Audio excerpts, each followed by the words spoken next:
আসসালামু আলাইকুম। লার্নফ্লুয়েন্সি চ্যানেলের পক্ষ থেকে ষষ্ঠ শ্রেণীর শিক্ষার্থীদেরকে স্বাগতম এবং আমন্ত্রণ জানাচ্ছি আজকের এই টিউটোরিয়ালে। আজকে আমরা আলোচনা করব তোমাদের ইসলাম শিক্ষা বইয়ের চতুর্থ অধ্যায়ের অনুশীলন থেকে তোমাদেরকে যে বহু নির্বাচনী প্রশ্ন, সৃজনশীল প্রশ্ন, একই সাথে যে সংক্ষিপ্ত প্রশ্নগুলি দেওয়া হয়েছে, এই ক্লাসে আমরা সেগুলির সমাধান বা উত্তরগুলি করে ফেলব। তো চলো আলোচনাটি শুরু করা যাক। শুরু করছি পরম করুণাময় মহান আল্লাহ তাআলার নামে। তো দেখো, শুরুতেই তোমাদেরকে কিছু বহু নির্বাচনী প্রশ্ন দেওয়া হয়েছে। ১ নম্বর বহু নির্বাচনী প্রশ্ন বলা হচ্ছে হামিদা শব্দের অর্থ কী? উত্তরটি হবে গ নম্বর অনুকরণীয়। ২ নম্বর বলা হচ্ছে গীবতের ফলে নিচের কোনটি কোনটি হয়? এখান থেকে উত্তরটি কিন্তু হবে ক নম্বর ১ ও ২। এরপর দেখো ৩ এবং ৪ নম্বর বহু নির্বাচনী প্রশ্নের জন্য তোমাদেরকে একটি উদ্দীপক দেওয়া হয়েছে। উদ্দীপকটি পড়ে ৩ এবং ৪ নম্বর প্রশ্নের উত্তর করতে হবে। উদ্দীপকে বলা হচ্ছে জনাব ক কুতুবপুর ইউনিয়নের চেয়ারম্যান। তিনি তার এলাকায় দরিদ্রদের ঘর বানিয়ে দেন, বেকারদেরকে তার ব্যবসা প্রতিষ্ঠানে চাকরি দেন, বিপদে আপদে টাকা পয়সা দিয়ে সাহায্য করেন। অপরদিকে জনাব ক এর বন্ধু জনাব খ তার বোন সাহেলার স্বামী মারা যাওয়ার পর তার সন্তানদের ভরণ পোষণ ও পড়ালেখার যাবতীয় খরচ তিনি বহন করেন।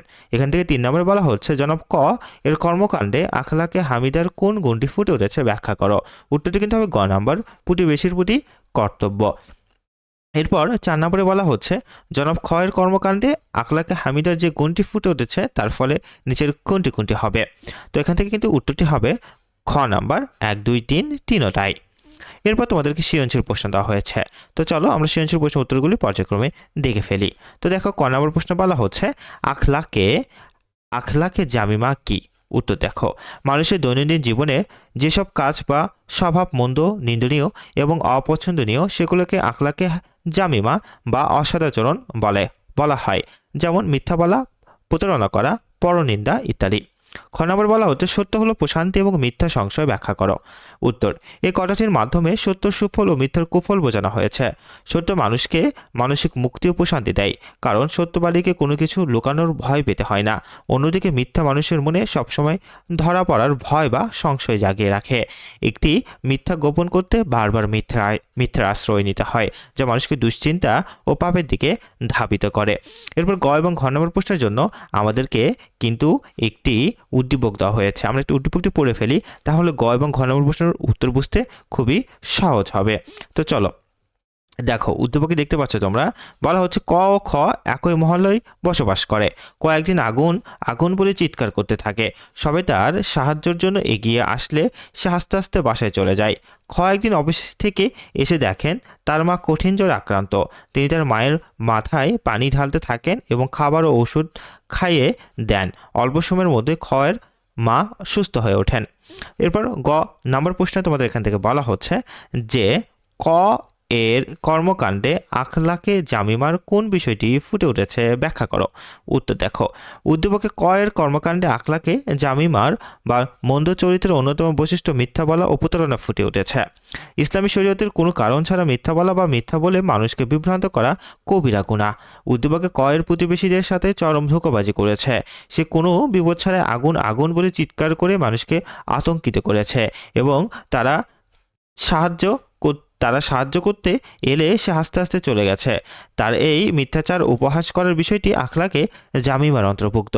এর ফলে সমাজে পারস্পরিক বিশ্বাস নষ্ট হয় এবং ভবিষ্যতে যখন সে সত্যি বিপদে পড়বে তখন হয়তো কেউই তাকে আর বিশ্বাস করে এগিয়ে আসবে না। রাসূলুল্লাহ সাল্লাল্লাহু আলাইহি ওয়াসাল্লাম মিথ্যাকে সকল পাপের জননী বলেছেন, যা ক এর আচরণে স্পষ্ট। এরপর ঘ নম্বর প্রশ্ন তোমাদেরকে বলা হচ্ছে খ এর কর্মকাণ্ডে আখলাকে হামিদার যে গুণটি ফুটে উঠেছে তা চিহ্নিত করে এর তাৎপর্য ব্যাখ্যা করো। উত্তরটি দেখো উদ্দীপকে খ এর কর্মকাণ্ড আখলাকে হামিদা বা প্রশংসনীয় চরিত্রের পিতামাতার প্রতি কর্তব্য ও সেবা করার মহান গুণটি ফুটে উঠেছে। ইসলাম ধর্মে আল্লাহর ইবাদতের পরেই পিতামাতার স্থান দেওয়া হয়েছে। উদ্দীপকে খ অফিস থেকে ফিরে ক্লান্ত থাকা সত্ত্বেও নিজের অসুস্থ মায়ের সেবা করেছেন, তাকে ওষুধ ও খাবার খাইয়ে দিয়েছেন। তার এই কাজের তাৎপর্য নিচে আলোচনা করা হলো। রাসূলুল্লাহ সাল্লাল্লাহু আলাইহি সাল্লাম বলেছেন, মায়ের পায়ের নিচে সন্তানের জান্নাত, অর্থাৎ মায়ের সেবা করার মাধ্যমে সন্তান পরকালে জান্নাত লাভ করতে পারে। পিতামাতা খুশি থাকলে আল্লাহ তাআলাও বান্দার উপর খুশি হন। উদ্দীপকে খ তার মায়ের সেবা করে প্রকারান্তরে আল্লাহর সন্তুষ্টির কাজই করেছেন। পিতামাতার দোয়া সন্তানের জীবনের উন্নতির চাবিকাঠি। যারা তাদের সেবা করে আল্লাহ তাদের হায়াত ও রিজিকে বরকত দান করেন। ক্ষয়ের মতো দায়িত্বশীল সন্তানরা সমাজে আদর্শ স্থাপন করে। এটি দেখে পরবর্তী প্রজন্ম বড়দের সম্মান ও সেবা করতে শেখে।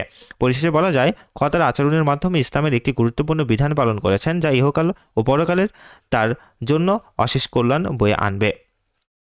এরপর তোমাদের এখান থেকে কিন্তু কয়েকটি সংক্ষিপ্ত প্রশ্ন দেওয়া হয়েছে। দেখো, তোমাদের এখান থেকে 5টি সংক্ষিপ্ত প্রশ্ন দেওয়া হয়েছে। তো আমরা সংক্ষিপ্ত প্রশ্নের উত্তরগুলি একটি পর্যায়ক্রমে দেখে ফেলি, চলো। তো দেখো, সংক্ষিপ্ত প্রশ্নের শুরুতেই অর্থাৎ 1 নম্বরেই তোমাদেরকে বলা হচ্ছে, বড়দের শ্রদ্ধা ও ছোটদের স্নেহ করা জরুরি কেন? উত্তর দেখো, বড়দের শ্রদ্ধা এবং ছোটদের স্নেহ করা ইসলামের একটি গুরুত্বপূর্ণ শিক্ষা। এর গুরুত্ব নিচে দেওয়া হলো। এটি সমাজের শান্তি ও শৃঙ্খলা বজায় রাখে এবং পারস্পরিক সম্পর্কের উন্নয়ন ঘটায়। রাসূলুল্লাহ সাল্লাল্লাহু আলাইহি সাল্লাম বলেছেন, যে ব্যক্তি ছোটদের স্নেহ করে না এবং বড়দের সম্মান দেখায় না, সে আমাদের দলভুক্ত নয়। বড়দের সম্মান এবং ছোটদের ভালোবাসার মাধ্যমে আল্লাহর সন্তুষ্টি অর্জন করা সম্ভব। 2 নম্বর বলা হচ্ছে, সহপাঠীদের সাথে সুসম্পর্ক বজায় রাখা প্রয়োজন কেন? ব্যাখ্যা করো। উত্তরটি দেখো, সহপাঠীরা হলো আমাদের দৈনন্দিন জীবনের সঙ্গী। তাদের সাথে সুসম্পর্ক রাখা প্রয়োজন, কারণ সুসম্পর্ক থাকলে পড়াশোনায় একে অপরকে সাহায্য করা সহজ হয়। এটি ছাত্রছাত্রীদের মতো ভ্রাতৃত্ব ও ঐক্যর বন্ধন সুদৃঢ় করে। মিলেমিশে থাকার মাধ্যমে ধৈর্য ও পরমত সহিষ্ণুতার মতো মহৎ গুণাবলী অর্জিত হয়। 3 নম্বরে বলা হচ্ছে, গীবত বৈধ নয় কেন? ব্যাখ্যা করো।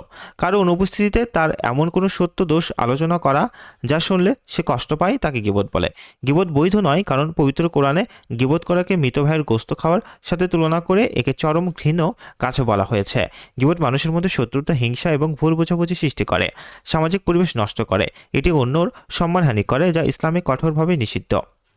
এরপর 4 নম্বরে তোমাদেরকে বলা হচ্ছে, মাদকদ্রব্য মানব জীবনে বিপজ্জনক কেন? ব্যাখ্যা করো। উত্তর, মাদকদ্রব্য মানব জীবনের জন্য অভিশাপ। এর বিপজ্জনক দিকগুলো হলো স্বাস্থ্যহানি, অর্থাৎ মাদক সেবনের ফলে যকৃত, মস্তিষ্ক এবং ফুসফুসের মারাত্মক ক্ষতি হয়, যা অকাল মৃত্যুর কারণ হতে পারে। আর্থিক ক্ষতি, মাদকের নেশা মানুষকে নিঃস্ব করে দেয় এবং পরিবারকে দারিদ্র্যের দিকে ঠেলে দেয়।